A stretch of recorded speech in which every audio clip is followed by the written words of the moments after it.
Assalamualaikum warahmatullahi wabarakatuh, Sobat Rini Channel Education. Semoga semakin hari semakin bersemangat untuk beredukasi. Video kali ini kita akan bahas tuntas mengenai bagaimana memahami sistem administrasi kepegawaian. Simak videonya sampai selesai, jangan di skip untuk informasi lengkapnya.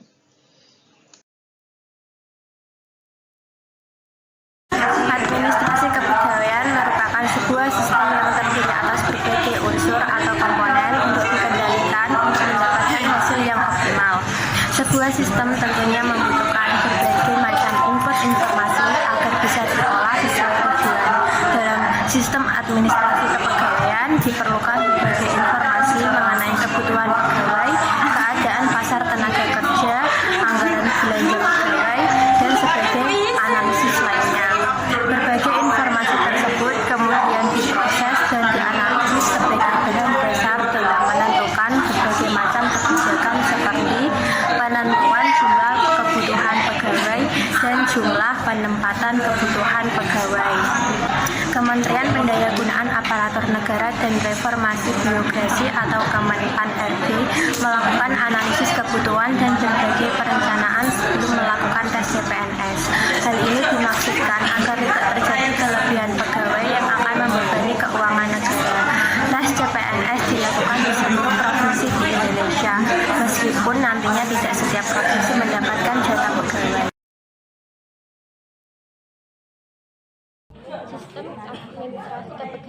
Sistem administrasi kepegawaian di Indonesia menganut sistem dengan negara federal atau kerajaan. Sistem kepegawaian mengatur tentang pengangkatan pegawai dan juga pengaturan sumber daya pegawai yang meliputi perencanaan, pembinaan karir, pengendalian, dan sebagainya. Beberapa sistem kepegawaian negara yaitu 1. Integrated System atau sistem yang terintegrasi merupakan sistem kepegawaian yang tersentralisasi. Sistem kepegawaian dimulai dari tahap perekrutan, penempatan, pengembangan, penilaian, sampai penggajian dan pensiun ditentukan oleh pusat. Sistem ini dipergunakan di negara berkembang karena ketidakmampuan daerah untuk menggaji pegawai dan pegawai difungsikan sebagai alat perekat bangsa dan negara. 2. Separate System atau sistem yang terpisah merupakan sistem kepegawaian yang seluruh administrasi kepegawaian dilakukan oleh pemerintah daerah. Kegiatannya mulai dari kegiatan perekrutan, penggajian yang hingga pensiun dilakukan oleh pemerintah daerah. Sistem ini dipergunakan di negara maju karena pemerintah daerah mampu menggaji pegawainya. Pegawai lebih ditekankan pada profesionalisme pegawai. 3. Unified System atau sistem kesatuan merupakan suatu sistem kepegawaian ketika manajemen kepegawaian dilakukan oleh suatu lembaga di tingkat nasional yang khusus dibentuk untuk keperluan itu. Di Indonesia, sistem kepegawaian yang dilakukan cenderung dengan sistem yang terintegrasi.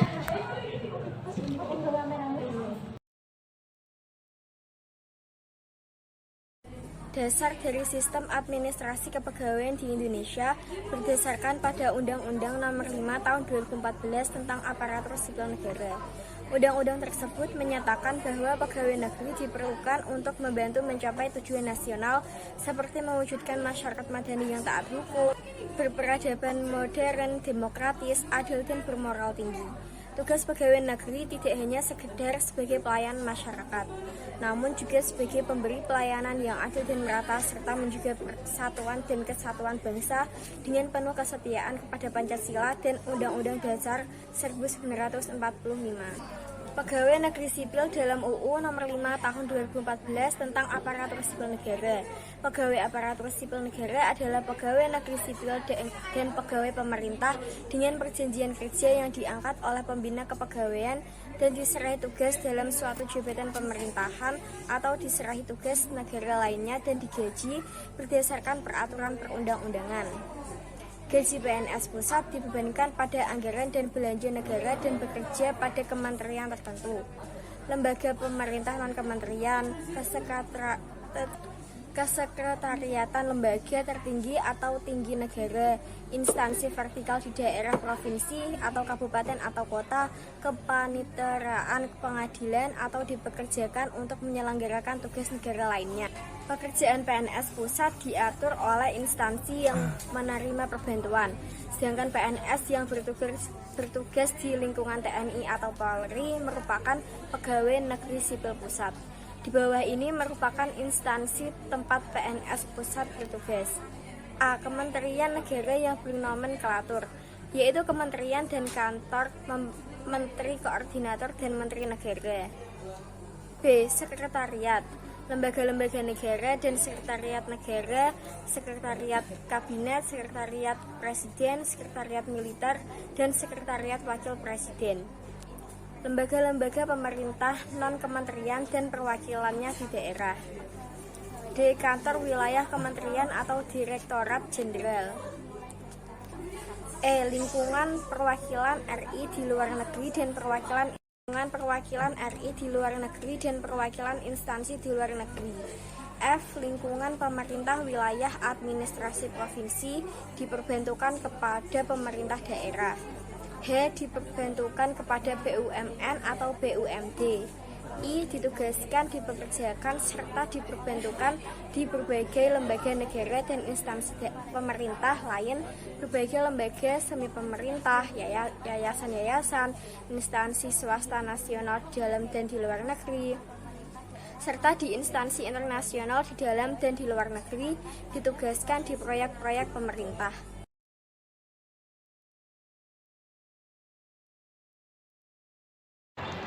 Pegawai negeri sipil daerah merupakan PNS di provinsi, kabupaten, atau kota yang gajinya dibebankan pada anggaran pendapatan dan belanja daerah dan bekerja pada pemerintah daerah atau dipekerjakan di luar instansi induknya.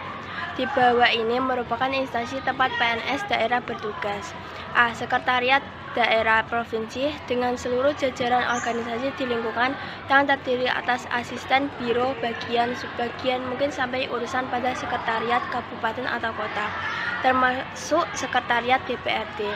B. Bapeda provinsi, kabupaten atau kota, dan satuan-satuan di lingkungan masing-masing seperti bagian, bidang, subbagian, seksi, dan sebagainya. C. Badan pengawas daerah dengan jajaran satuan organisasi dan satuan jabatan seperti inspektur dan pemeriksa. D. BKPMD di daerah provinsi atau kabupaten atau kota. E. Bank Pembangunan Daerah atau BUMN lainnya. F. Dinas-dinas otonom. G. Satuan-satuan lain yang tidak termasuk salah satu organisasi seperti proyek. Dalam kebijakan sistem administrasi kepegawaian, aparatur sipil negara mengatur tentang norma, prosedur, standar, formasi, pengangkatan, pengembangan, kualitas sumber daya pegawai negeri sipil, pemindahan gaji, tunjangan, kesejahteraan, pemberhentian, hak, kewajiban, dan kedudukan hukum. Pemberlakuan sistem administrasi kepegawaian negara diatur oleh Presiden selaku kepala pemerintahan. Seluruh ketentuan yang diatur oleh Presiden sebagai upaya untuk penyeragaman aturan harapan agar tercipta PNS yang memiliki nomor dan standar yang sama di semua wilayah. Permasalahan 3.1. Tahun ini, Kementerian Pendayagunaan Aparatur Negara dan Reformasi Birokrasi akan membuka seleksi tes calon pegawai negeri sipil. Tes akan dilaksanakan serentak di seluruh provinsi di Indonesia. Kemenpan RB memberikan surat pemberitahuan kepada seluruh jajaran institusi agar menyampaikan kebutuhan tenaga PNS, sehingga institusi tersebut tidak kekurangan tenaga pelayanan kepada masyarakat. Institusi apa saja yang diperbolehkan untuk membuka penerimaan CPNS di Indonesia? Ada beberapa instansi yang diperkenankan untuk menerima pegawai negeri sipil yang diadakan oleh Kementerian Pemberdayagunaan Aparatur Negara, antara lain sebagai berikut. 1. Kementerian Negara yang bernomenklatur. 2. Sekretariat lembaga-lembaga negara dan sekretariat negara. Sekretariat Kabinet, Sekretariat Presiden, Sekretariat Militer, dan Sekretariat Wakil Presiden. 3. Lembaga-lembaga pemerintah, non-kementerian, dan perwakilannya di daerah. 4. Kantor wilayah kementerian atau Direktorat Jenderal. Menurut pendapat saya setuju dengan penyelesaian ini karena CPNS diperuntukkan untuk mengisi masing-masing institusi di setiap wilayah Indonesia. Alasannya karena setiap institusi mungkin mengalami pengurangan tenaga kerja, baik pemecatan, pensiun, dan pengunduran diri. Hal ini sejalan dengan kebijakan pemerintah, yaitu merupakan CPNS di setiap wilayah Indonesia untuk mengisi tenaga pelayanan kepada masyarakat.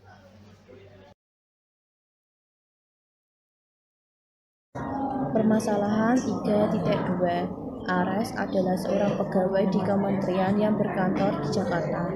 Ares ingin pindah tugas ke daerahnya di Padang agar bisa lebih dekat dengan orang tua yang saat ini sedang sakit. Ares ingin merawat kedua orang tuanya lebih baik. Instansi negeri mana saja yang dapat menerima kepindahan Ares? Penyelesaian. Sebelumnya, Ares bekerja sebagai PNS pusat. Jika Ares ingin kembali ke daerah asalnya, maka Ares akan menjadi PNS daerah. Berikut ini merupakan instansi daerah yang memungkinkan bagi Ares untuk bekerja. 1. Sekretaris Daerah Provinsi dengan seluruh jajaran organisasi di lingkungannya yang terdiri atas asisten, biro, bagian, subbagian, mungkin sampai urusan pada sekretaris kabupaten atau kota, termasuk sekretaris DPRD. 2. Bapeda provinsi, kabupaten atau kota, dan satuan-satuan di lingkungan masing-masing seperti bagian, bidang-bidang, subbagian, seksi, dan sebagainya. 3. Badan pengawas, daerah dengan jajaran satuan organisasi dan satuan jabaran seperti inspektor dan pemeriksa. 4. BKMD di daerah, provinsi, atau kabupaten atau kota. Bank Pembangunan Daerah atau BUMD lainnya. 5. Bank Pembangunan Provinsi atau kabupaten atau kota. 6. Dinas-dinas otonom. Menurut saya setuju dengan penyelesaian ini. Banyak instansi daerah yang dapat menerima Ares untuk bekerja sesuai dengan prosedur yang ada. Alasannya karena terdapat banyak instansi daerah yang dapat dijadikan tujuan untuk berpindah dan menjalankan tugas, akan tetapi dengan berpindah tugas ini, Ares akan menjadi PNS daerah bukan lagi PNS pusat. 2. Anggota Tentara Nasional Indonesia atau TNI merupakan warga negara Indonesia yang memenuhi persyaratan yang ditentukan dalam peraturan perundang-undangan dan diangkat oleh pejabat yang berwenang untuk mengabdikan diri dalam dinas keprajuritan. Setiap prajurit memperoleh kesempatan untuk mendapatkan kenaikan pangkat atau jabatan berdasarkan prestasinya sesuai dengan pola karir yang berlaku dengan mempertimbangkan kepentingan TNI dan memenuhi persyaratan yang ditentukan. Dalam pengangkatan dan pemberhentian jabatan prajurit TNI diputuskan oleh Panglima TNI. Sedangkan jabatan Panglima dan Kepala Staf Angkatan dipilih oleh Presiden untuk kemudian dilakukan fit and proper test oleh DPR dan terakhir disepakati oleh DPR. Lingkungan TNI dapat merekrut PNS untuk jabatan tertentu. Prajurit TNI dapat menduduki jabatan sipil jika sudah keluar atau pensiun dari jabatan militer atas persetujuan komandan. Prajurit TNI aktif dapat menduduki jabatan pada kantor yang membidangi koordinator bidang politik, keamanan negara, pertahanan negara, sekretaris militer, presiden, intelijen negara, sandi negara, lembaga ketahanan nasional, Dewan Pertahanan Nasional, Narkotika Nasional, dan Mahkamah Agung. Pembinaan karir prajurit yang menduduki jabatan pada pemerintahan kantor-kantor tersebut dilaksanakan oleh Panglima bekerja sama dengan pimpinan kementerian dan lembaga pemerintah non-kementerial yang bersangkutan.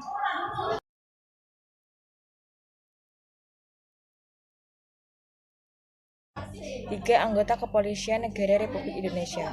Kepolisian Negara Republik Indonesia merupakan alat negara yang berperan dalam memelihara keamanan dan ketertiban masyarakat, menegakkan hukum, serta memberikan perlindungan, pengayoman, dan pelayanan kepada masyarakat dalam rangka pemeliharaan keamanan dalam negeri.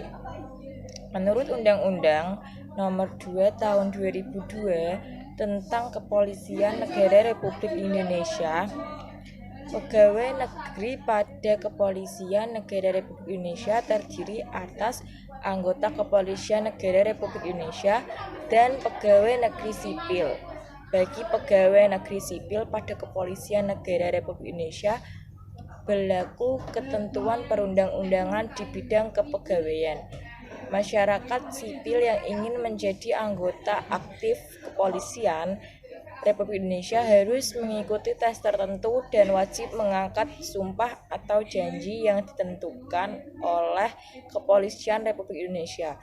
Selanjutnya, para anggota kepolisian wajib menjalani ikatan dinas hingga kurun waktu tertentu dengan mengaplikasikan ilmu pengetahuan yang telah diterimanya baik selama masa pendidikan maupun pada saat pelatihan. Pejabat negara. Pejabat negara merupakan pimpinan dan anggota lembaga tinggi negara seperti yang termasuk dalam UUD 1945. Pejabat negara terdiri dari A. Presiden dan Wakil Presiden, B. Ketua, Wakil Ketua, dan anggota Majelis Permusyawaratan Rakyat, C. Ketua, Wakil Ketua, dan anggota Perwakilan Rakyat, D. Ketua dan Wakil Ketua Mahkamah Konstitusi serta Hakim Agung pada Mahkamah Konstitusi, E. Ketua, Wakil Ketua, Ketua Muda, dan Hakim Agung pada Mahkamah Agung, F. Hakim pada Badan Peradilan Umum, Peradilan Tata Usaha Negara, Peradilan Militer, dan hakim yang dipekerjakan untuk tugas peradilan, G. Ketua, Wakil Ketua, dan Hakim Pengadilan Pajak, H. Ketua, Wakil Ketua, dan anggota Badan Pemeriksa Keuangan, I. Ketua dan Wakil Ketua Komisi Pemberantasan Korupsi, J. Menteri dan jabatan yang setingkat menteri, K. Kepala Perwakilan Republik Indonesia yang berkedudukan sebagai duta besar luar biasa dan berkuasa penuh, L. Gubernur dan Wakil Gubernur, M. Bupati atau Wakil Kota dan Wakil Bupati atau Wakil Kota, dan pejabat negara lainnya yang ditentukan oleh undang-undang. Apabila seorang pegawai negeri diangkat menjadi seorang pejabat negara, maka ia harus diberhentikan dari jabatan organiknya tanpa harus kehilangan status sebagai pegawai negeri. Sebab setelah selesai menjalankan fungsi sebagai pejabat negara, maka ia akan diangkat kembali ke jabatan organiknya. Jabatan organik adalah jabatan negeri yang menjadi tugas pokok pada satuan organisasi pemerintahan. Sedangkan jabatan karir adalah jabatan struktural dan fungsional yang hanya dapat diduduki pegawai negeri sipil setelah memenuhi syarat yang ditentukan.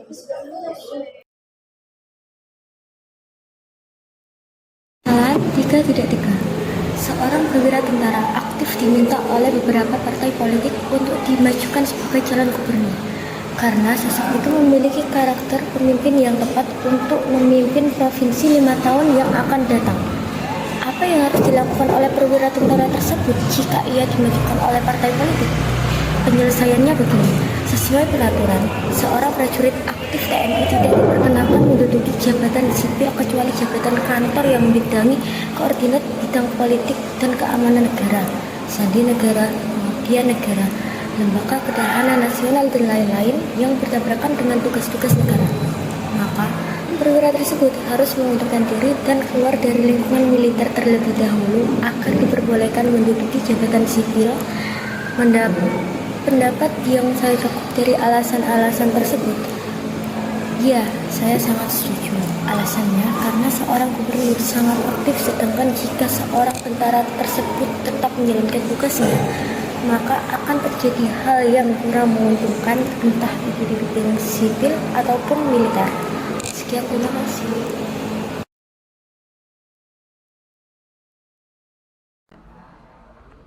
PNS lainnya. PNS dapat bekerja diperbantukan pada BUMN atau BUMD, namun bukan berarti seluruh pegawai BUMN atau BUMD berstatus sebagai PNS.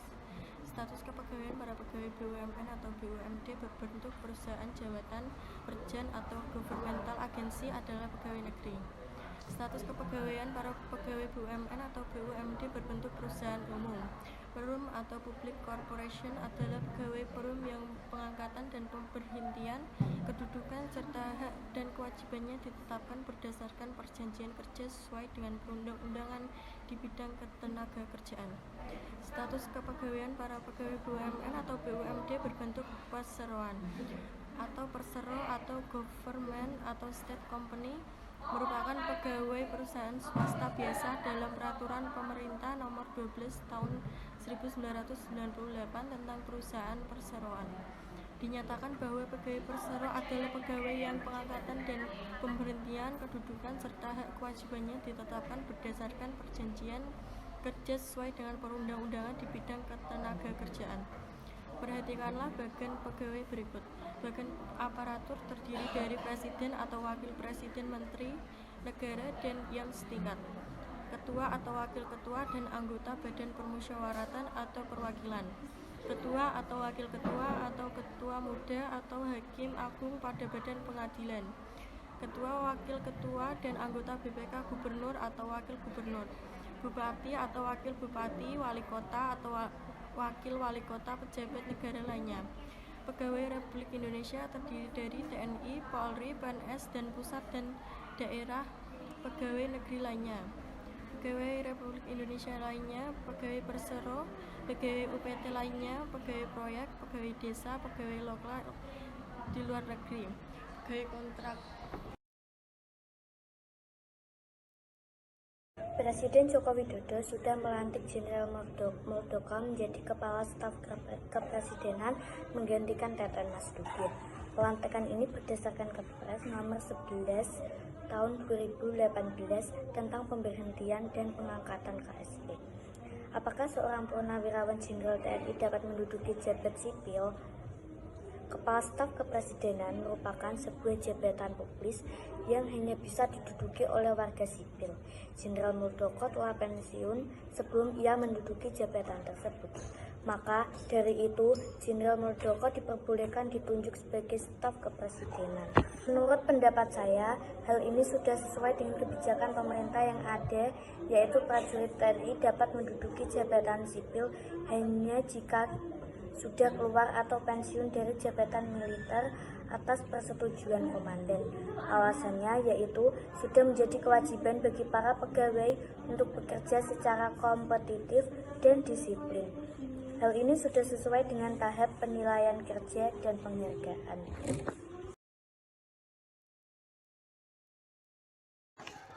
B. Memahami sistem administrasi kepegawaian. 1. Spoil system. Dalam sistem ini, pengangkatan pegawai sesuai keanggotaan partai. Jabatan-jabatan penting diberikan kepada rekan partai dengan tujuan mendapatkan kerjasama yang baik untuk meningkatkan prestasi. Sistem ini merupakan sistem kepegawaian yang paling tua dan sudah banyak negara yang meninggalkan sistem ini. Ada banyak faktor yang memengaruhi ditinggalkannya sistem ini. Salah satunya yang paling mendasar adalah seorang pegawai tidak dipilih berdasarkan kecakapannya, melainkan hanya faktor rekan kepartaian. Sistem seperti ini tidak memberikan kemanfaatan bagi negara sebab pegawai yang bertugas dinilai kurang cakap. 2. Nepotis system. Pengangkatan pegawai dalam sistem ini didasarkan atas hubungan kerabat, keluarga, dan saudara. Sistem ini hampir mirip dengan sistem spoils. Manfaat dari sistem ini hanya sebatas perolehan kerjasama yang baik sebab diisi oleh orang-orang yang sudah saling mengenal. Namun, keburukan dari sistem ini adalah memungkinkan jabatan tertentu diisi oleh orang-orang yang kurang kapasitas dan kapabilitasnya.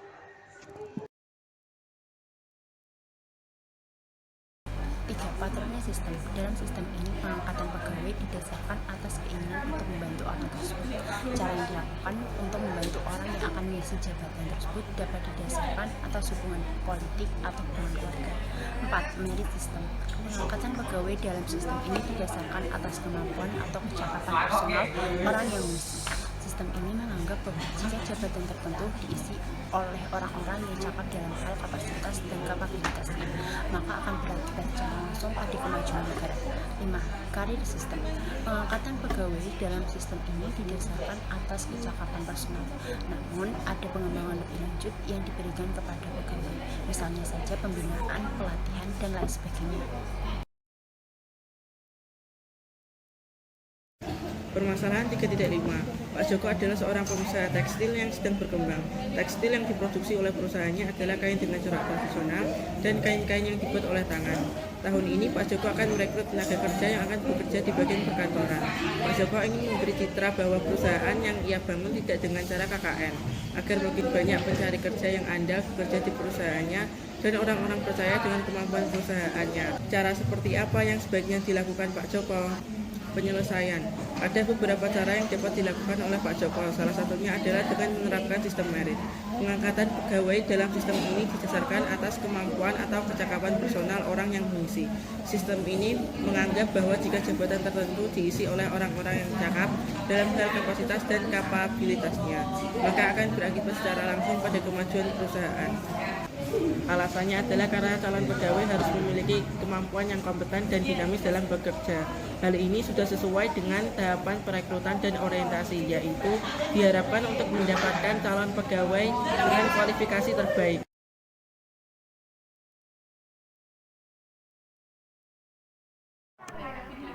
Permasalahan 3.6. Sebuah perusahaan BUMD tengah membuka penerimaan pegawai baru berjumlah 5 orang. Proses penerimaan berakhir dan ternyata 4 dari 5 orang tersebut memiliki koneksi dengan orang dalam, baik itu sebagai keponakan, saudara, ataupun anak dari sahabat. Jika melihat dari kejadian ini, sistem seperti apa yang dilakukan perusahaan di BUMD tersebut? Penyelesaian. Pengangkatan pegawai dalam sistem ini didasarkan atas hubungan kerabat, keluarga, atau saudara. Sistem ini hampir mirip dengan sistem spoils. Manfaat dari sistem ini hanya sebatas perolehan kerjasama yang baik sebab diisi oleh orang-orang yang sudah saling mengenal. Namun, keburukan dari sistem ini adalah memungkinkan jabatan tertentu diisi oleh orang-orang yang kurang kapasitas dan kapabilitasnya. Menurut pendapat saya, seharusnya nepotisme sistem dihilangkan saja. Nepotisme mengacu pada ketidakadilan prosedur kerja di mana anggota keluarga atau teman bos dipekerjakan bukan karena keterampilan, pengetahuan, dan pengalaman. Mereka dipekerjakan karena adanya relasi atau hubungan kekeluargaan. Alasannya karena merugikan banyak pihak dan hanya menguntungkan orang-orang tertentu. Tentu perbuatan seperti ini tidak dapat dibenarkan dan bahkan bisa berakibat fatal pada masa depan suatu perusahaan. Nepotisme juga dapat menutup kesempatan orang lain yang memiliki hak untuk berkembang. Halo teman-teman, di sini saya akan menjelaskan tentang mengenal merit system. Konsep sistem merit dalam UU Nomor 5 Tahun 2014 tentang aparatur sipil negara sudah ditetapkan bahwa proses kepegawaian Indonesia akan menggunakan sistem merit. Dalam pasal 1 tentang ketentuan umum, sistem merit adalah kebijakan dan manajemen ASN yang berdasarkan pada kualifikasi, kompetensi, dan kinerja secara adil dan wajar dengan tanpa membedakan latar belakang politik, ras, warna kulit, agama, asal-usul, jenis kelamin, status pernikahan, umur, atau kondisi kecacatan. Berikut ini saya tampilkan gambar proses dari sistem merit kepegawaian. Purna bakti, pengorganisasian, promosi dan rotasi, penilaian kinerja dan penghargaan, perekrutan dan orientasi, pengembangan kapasitas. Setiap proses kepegawaian dalam sistem merit harus menerapkan prinsip sistem merit. Prinsip sistem merit yaitu menyejajarkan aspek kompetensi atau competence, kualifikasi atau qualification, prestasi kerja atau performance, adil atau fairness, dan terbuka atau open. Jika dikaitkan dengan sistem administrasi kepegawaian nasional, tahap pengorganisasian harus selaras dengan arah pengembangan dan pembangunan nasional. Pada tahap perekrutan dan orientasi, diharapkan akan mendapatkan seorang pegawai dengan kualifikasi terbaik. Pada tahap pengembangan kapasitas, diharapkan akan mengurangi kesenjangan kompetensi antara pegawai sehingga seluruh pegawai dapat bekerja sama dengan baik. Tahap penilaian kinerja dan penghargaan dimaksudkan untuk meningkatkan kemampuan dan kompetensi yang berkelanjutan. Tahap promosi dan rotasi dalam kepegawaian dimaksudkan untuk menghasilkan kondisi kepegawaian yang dinamis dan kompetitif, sehingga nuansa baru dalam sebuah instansi akan selalu ada. Yang terakhir adalah tahap purna bakti. Tahap ini adalah pengelola kepegawaian diharapkan akan memberikan apresiasi yang layak terhadap para pegawai yang telah memasuki masa pensiun.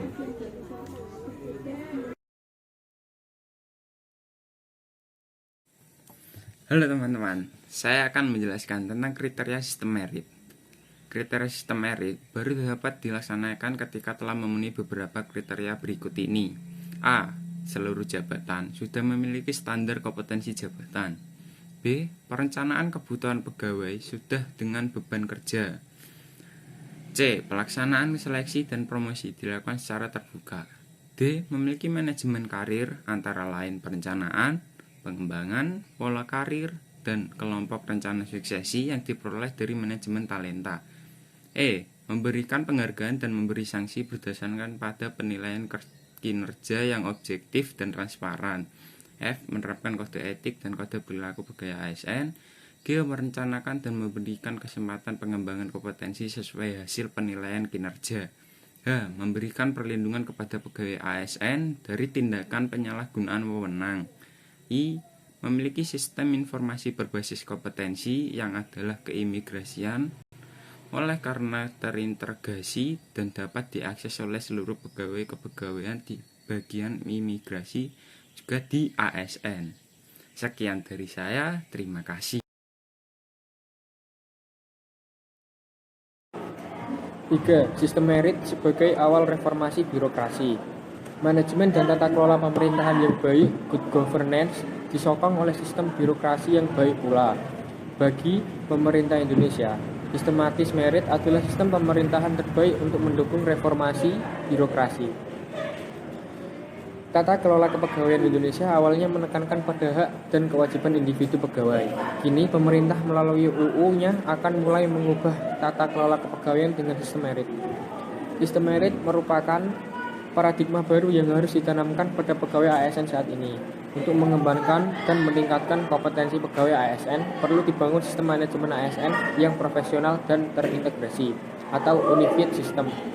Manajemen ASN dilaksanakan berdasarkan asas merit yang menekankan perbandingan objektif antara kompetensi, kualifikasi, dan persyaratan yang dibutuhkan jabatan dengan kompetensi, kualifikasi, dan persyaratan yang dimiliki oleh calon pegawai dalam rekrutmen, pengangkatan, penempatan, dan promosi yang sejalan dengan tata pemerintahan yang baik atau good governance. Dengan diterapkannya sistem merit, kepegawaian Indonesia menuju perspektif baru yang menekankan pada manajemen pengembangan sumber daya manusia secara strategis. Human Resource Management. Sekian dan terima kasih.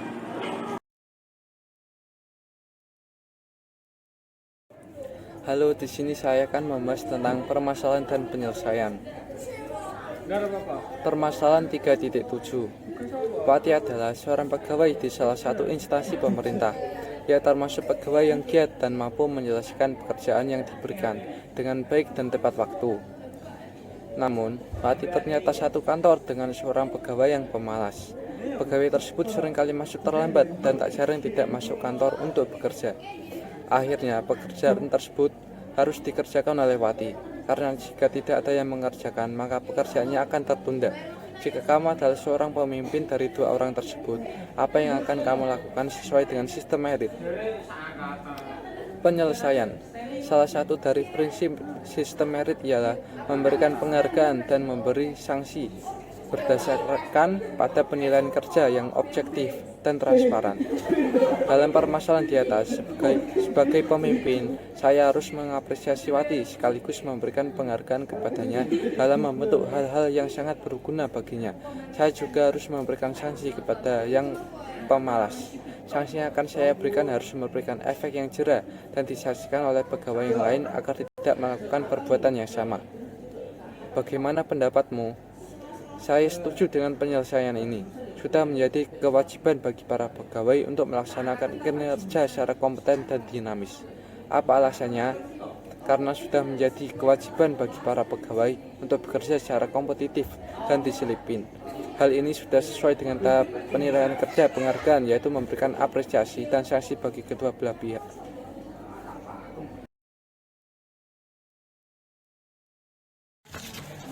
Permasalahan 3.8. Rizal saat ini bekerja di sebuah instalasi pemerintah. Ia bekerja di instalasi tersebut sudah cukup lama meskipun hanya sebagai tenaga kontrak saja. Saat ini, ia merasa bahwa tempat kerjanya saat ini tidak lagi kondusif sejak kedatangan pemimpin baru. Pemimpinnya tersebut seringkali memerintahkan pegawai-pegawainya untuk hal-hal di luar dari pekerjaannya dan mengancam akan memecat pegawainya agar jika tidak menjalankan perintahnya. Jika kamu adalah Rizal, apa yang kamu lakukan? Penyelesaian. Salah satu prinsip sistem merit adalah memberikan perlindungan kepada pegawai ASN dari tindakan penyalahgunaan wewenang. Untuk mengatasi dan menegur aparatur negara yang bertindak di luar batas, maka pemerintah membentuk KASN. Jika saya adalah Rizal, maka saya akan melaporkan hal tersebut kepada KASN untuk kemudian ditindaklanjut. Bagaimana pendapatmu? Pendapat saya sangat setuju dengan penyelesaian itu. Untuk melaporkan pemimpin kepada KASN agar kemudian ditindaklanjuti.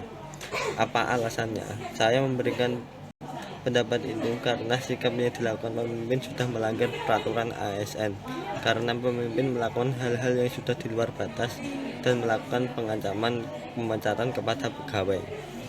Terima kasih.